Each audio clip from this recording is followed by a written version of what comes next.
But we have got a lot of people that are asking different things about like the fights that we've missed. Oh. Do you know what I mean? Because if you look, we've got Kevin Lee, we've got the Brasilia card. How fucking mental was that? Yeah, it was weird, really weird.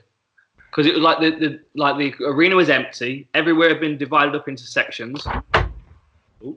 Everywhere had been divided up into sections. It was like the arena was empty. It was hot as fuck in there, right? It was so hot in there. Like, I wasn't allowed in the arena. There were certain people that weren't allowed in the area where the ESPN desk was. It was a really, and then they were shuttling fighters back and forth from the hotel. So there weren't like all the teams and all the fighters there. Because normally they move the undercard over, and then a little bit later in the night they'll move. The green room was in the hotel. Yeah, the green room was in the hotel. So that was like basically, so once you'd fought, they'd take you back to the hotel. Yeah. They were wrapping hands at the hotel. Yeah.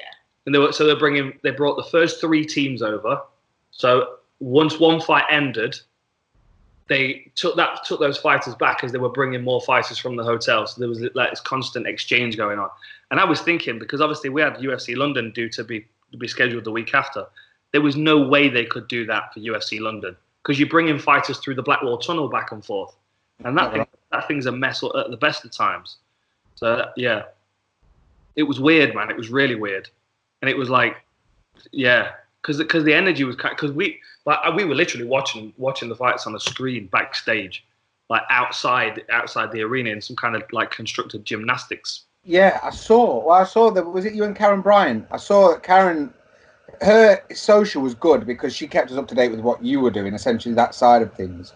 So it was, I can see exactly where you were, but it was kind of just the noise. You know, like when you're in a gym, and I've been in an empty gym a lot of times when I used to work self-employed, and there'd be one person just hitting a bag, and like every so often you'd hear a crack. You're like, "Oi, fucking hell!" Like it really, really lands. But when that's live, and I mean, even I think Bisping was kind of struggling with it because there was no atmosphere and no real energy. It was just that you're trying to commentate and trying to describe everything for no dead air. Yeah. He even called himself out on it, didn't he? When he was like, "Make some noise! There's no one here." Yeah. And you would just feel like a dickhead because that's just what happens. It's just built in naturally. But I mean, I would say I have seen every single UFC event ever, every single one, and for that one, it just felt so alien. It felt sort of uneasy the whole time, and I don't know if that affected the fighters. I don't know if that affected like Kevin Lee, because I would have said Kevin Lee was going to win. Yeah, if you ask me, I would have put money on Kevin Lee winning. Not taking anything away from Charles Oliveira, because he is an absolute stud, and he's at home and he's on a massive tear. But surely that must have affected the performance a little bit. Yeah, but to be honest, I mean that fight kind of went as I expected it to, because I expected Kevin Lee to try and put more power in his shots and miss more. I expected him to try and wrestle, but keep getting tangled up with Charles Oliveira's ground game. And like the way that Oliveira's been striking for his last couple of fights, he's thinking like a striker, so he's dismantling people instead of trying to knock them out. And he's also putting like 60% into his shots instead of trying to like bomb every time. So everything's measured, and that's that kind of overwhelming. I mean, it's a lot more refined, I would say. But it's kind of the similar principle to what the Diaz brothers do. Like you get hit so many times with 60% shots that you kind of start to become vulnerable. And the speedy wrap that get. Oh, and one other thing I did want to talk about actually while we're on this, because Kevin Lee was getting a load of shit for like trying to fight on after he tapped. Like that was not Kevin Lee trying to cheat the fucking referee and fight on. He was out, wasn't he? And this is exactly the same as what happened with Robbie Lawler and Ben Askren.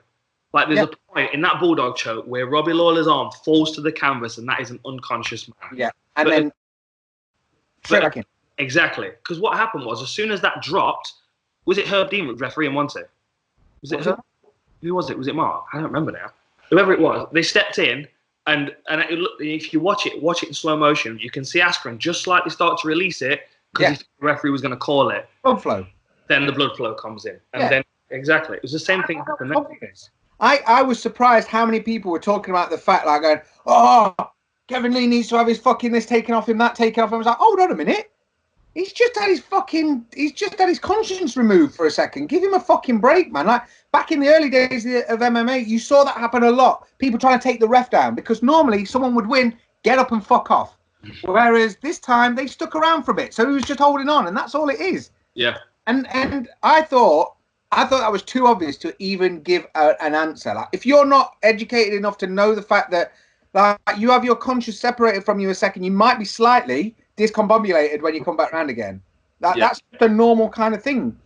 But I think the person I was gonna liken Oliveira to join that and his current performance and stance was GSP after he fought Matt Hughes the first time. Mm-hmm. And I'm not saying that he's 100% GSP, but if you look at when Oliveira fought Jim Miller the first time, and Jim Miller just had a word. Don't get me wrong, Jim Miller's performance was outstanding against Charles Oliveira, who was coming and doing the business. And GSP was coming up and doing the business before he met Matt Hughes for that first armbar, that first meeting. So for Oliveira now to come back and dismantle Jim Miller the way he did the other day, and then just carry on this tear. I mean, he's an absolute title contender. He's long, he's awkward, he's putting that, like you say, he's putting that sort of Diaz boxing thing together. And I was just gutted a bit that we didn't get to record because I was kind of pleased for him in such a weird circumstance. And almost to talk about that nonsense with Kevin Lee carrying on, because that was crazy. Yeah.